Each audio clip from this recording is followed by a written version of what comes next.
Chapter 4. Autosuggestion. The medium for influencing the subconscious mind. The third step toward riches. Autosuggestion is a term which applies to all suggestions and all self-administered stimuli which reach one's mind through the five senses. Stated in another way, autosuggestion is self-suggestion. It is the agency of communication between that part of the mind where conscious thought takes place and that which serves as the seat of action for the subconscious mind. Through the dominating thoughts which one permits to remain in the conscious mind, whether these thoughts be negative or positive is immaterial, the principle of autosuggestion voluntarily reaches the subconscious mind and influences it with these thoughts. No thought, whether it be negative or positive, can enter the subconscious mind without the aid of the principle of autosuggestion, with the exception of thoughts picked up from the ether. Stated differently, all sense impressions which are perceived through the five senses are stopped by the conscious thinking mind and may be either passed on to the subconscious mind or rejected at will. The conscious faculty serves, therefore, as an outer guard to the approach of the subconscious. Nature has so built man that he has absolute control over the material which reaches his subconscious mind through his five senses, although this is not meant to be construed as a statement that man always exercises this control. In the great majority of instances, he does not exercise it, which explains why so many people go through life in poverty. Recall what has been said about the subconscious mind resembling a fertile garden spot in which weeds will grow in abundance if the seeds of more desirable crops are not sown therein. Autosuggestion is the agency of control through which an individual may voluntarily feed his subconscious mind on thoughts of a creative nature or, by neglect, permit thoughts of a destructive nature to find their way into this rich garden of the mind. You were instructed in the last of the 6 steps described in the chapter on desire to read aloud twice daily the written statement of your desire for money and to see and feel yourself already in possession of the money. By following these instructions, you communicate the object of your desire directly to your subconscious mind in a spirit of absolute faith. Through repetition of this procedure, you voluntarily create thought habits which are favorable to your efforts to transmute desire into its monetary equivalent. Go back to these 6 steps described in Chapter 2 and read them again, very carefully, before you proceed further. Then, when you come to it, read very carefully the 4 instructions for the organization of your mastermind group described in the chapter on organized planning. By comparing these 2 sets of instructions with that which has been stated on autosuggestion, you, of course, will see that the instructions involve the application of the principle of autosuggestion. Remember, therefore, when reading aloud the statement of your desire, through which you are endeavoring to develop a money consciousness, that the mere reading of the words is of no consequence unless you mix emotion or feeling with your words. If you repeat 1,000,000 times the famous Emile Coué formula, day by day and every way I am getting better and better, without mixing emotion and faith with your words, you will experience no desirable results. Your subconscious mind recognizes and acts upon only thoughts which have been well mixed with emotion or feeling. This is a fact of such importance as to warrant repetition in practically every chapter, because the lack of understanding of this is the main reason the majority of people who try to apply the principle of autosuggestion get no desirable results. Plain, unemotional words do not influence the subconscious mind. You will get no appreciable results until you learn to reach your subconscious mind with thoughts or spoken words which have been well emotionalized with belief. Do not become discouraged if you cannot control and direct your emotions the first time you try to do so. Remember, there is no such possibility as something for nothing. Ability to reach and influence your subconscious mind has its price, and you must pay that price. You cannot cheat, even if you desire to do so. The price of ability to influence your subconscious mind is everlasting persistence in applying the principles described here. You cannot develop the desired ability for a lower price. You and you alone must decide whether or not the reward for which you are striving, the money consciousness, is worth the price you must pay for it in effort. Wisdom and cleverness alone will not attract and retain money, except in a few very rare instances where the law of averages favors the attraction of money through these sources. The method of attracting money described here does not depend upon the law of averages.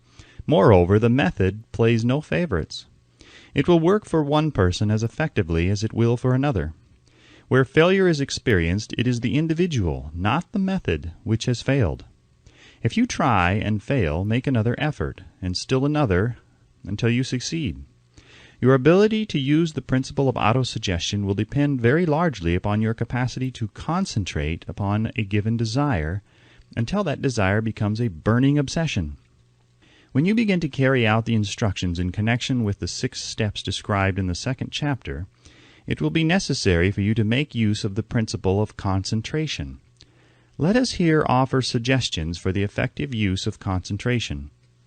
When you begin to carry out the first of the 6 steps, which instructs you to fix in your own mind the exact amount of money you desire, hold your thoughts on that amount of money by concentration or fixation of attention, with your eyes closed until you can actually see the physical appearance of the money.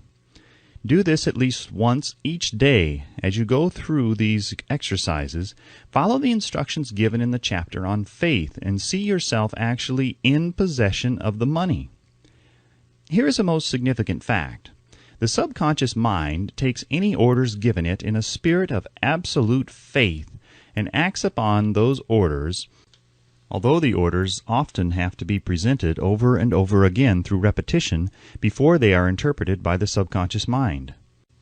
Following the preceding statement, consider the possibility of playing a perfectly legitimate trick on your subconscious mind by making it believe, because you believe it, that you must have the amount of money you are visualizing, that this money is already awaiting your claim, that the subconscious mind must hand over to you practical plans for acquiring the money which is yours.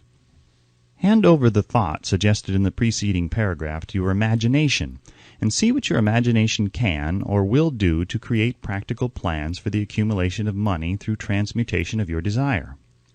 Do not wait for a definite plan through which you intend to exchange services or merchandise in return for the money you are visualizing, but begin at once to see yourself in possession of the money, demanding and expecting meanwhile that your subconscious mind will hand over the plan or plans you need.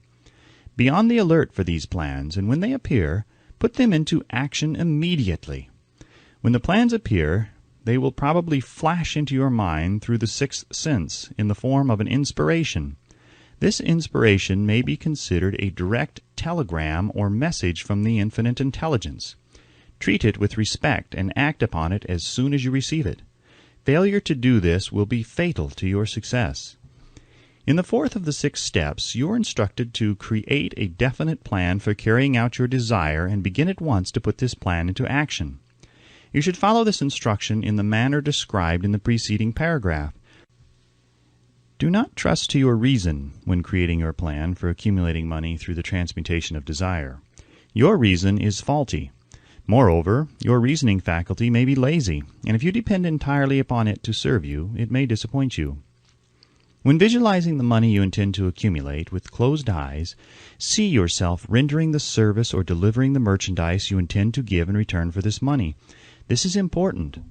The fact that you are reading this book is an indication that you earnestly seek knowledge. It is also an indication that you are a student of this subject.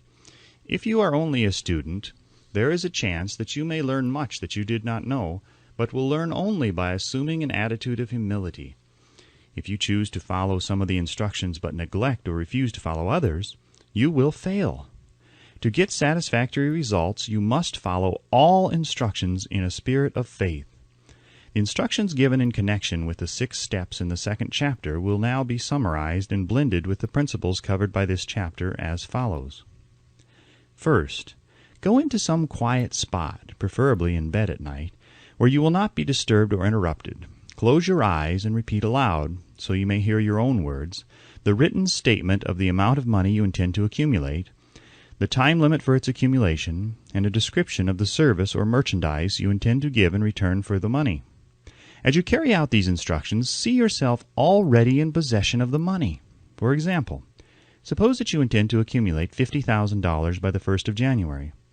5 years hence, that you intend to give personal services in return for the money in the capacity of a salesman. Your written statement of your purpose should be similar to the following.